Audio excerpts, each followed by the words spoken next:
মাতাজিরা কি সুন্দর করে মালা বানাচ্ছে। তো খুব সকাল সকাল মন্দিরে চলে আসলাম। তো সিংহাসনটা কি সুন্দর করে সাজিয়েছে। তো প্রভুরা এখানে মাজা ঘষা করে পয় পরিষ্কার করছে, মাতাজিরা নাম জপ করছে। তো আজকে বলরামের আবির্ভাব এবং অভিষেক করানোর জন্য সব মাতাজিরা এসে পড়েছে। তো প্রভুরা বিগ্রহ মন্দির থেকে ভগবান বলরাম এবং ভগবানকে নিয়ে এসে এখানে অভিষেক করাবে। তো প্রভুরা আগে আরতি করছেন, আরতি করার পর অভিষেক করানো হবে। তো কি বলবো, মন্দিরে মানে স্বয়ং ভগবানের সাথে সাক্ষাৎ করা।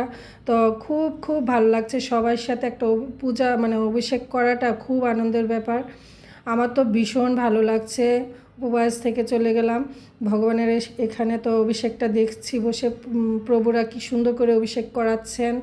তো এই তো অভিষেক করানোর পর প্রভুরা, তারপর মাতাজিরা আসবে, ফল, ঘি, মধু, দুধ, দই অনেক কিছু দিয়ে ভগবানকে অভিষেক করাচ্ছেন।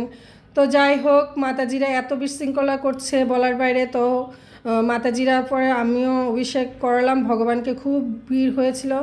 তো অভিষেক করানোর পর এখানে মানে কি বলবো, ভীষণ ভালো লাগছে। আর এখানে মহাপ্রসাদ, অভিষেক করানোর পর মহাপ্রসাদ সবাইকে দিচ্ছে।